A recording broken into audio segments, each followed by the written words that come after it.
Guys, ngiphinde nginamukele la kwi-Prof Daily channel enilethela zonke izindaba ezihamba phambili. Ifudukela eGauteng igcwalisa kaKhuzani.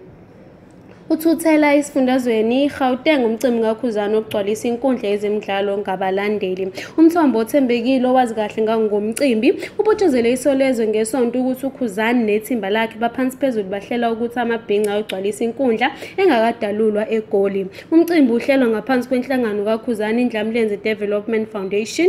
uKhuzani ngonyaka odlule uqopha umlando egcwalisa inkundla yezemidlalo iMoses Mabhida eThekwini. Lowo mcimbi kwakuyigcwalisa iMabhida nokuchaza ukuthi kuzoba noshintsho egameni kulokhu ngoba kuyiwa eGoli.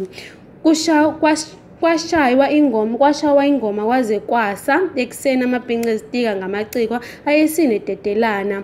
Sekuqaliwe ukukhulunywa ngalomcimbi ezinkundleni zokuxhumana njengoba kukhona ukuqagela abantu bethi ayibuyele eThekwini, abanye bethi bacela iye eGoli.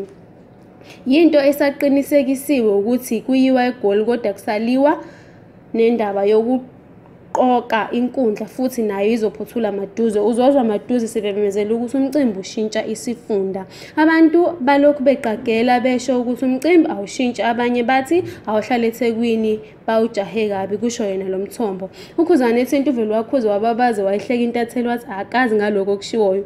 Indaba yomcimbi ukuthi uzobe ukuphi angiyazi kahle, angazi nokuthi uzwe ngobani ngoba phela asikakamemezeli lutho ngomcimbi.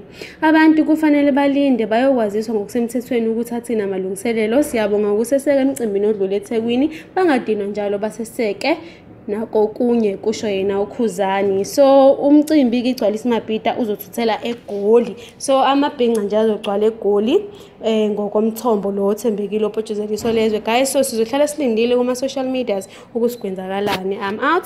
Ngiyabonga.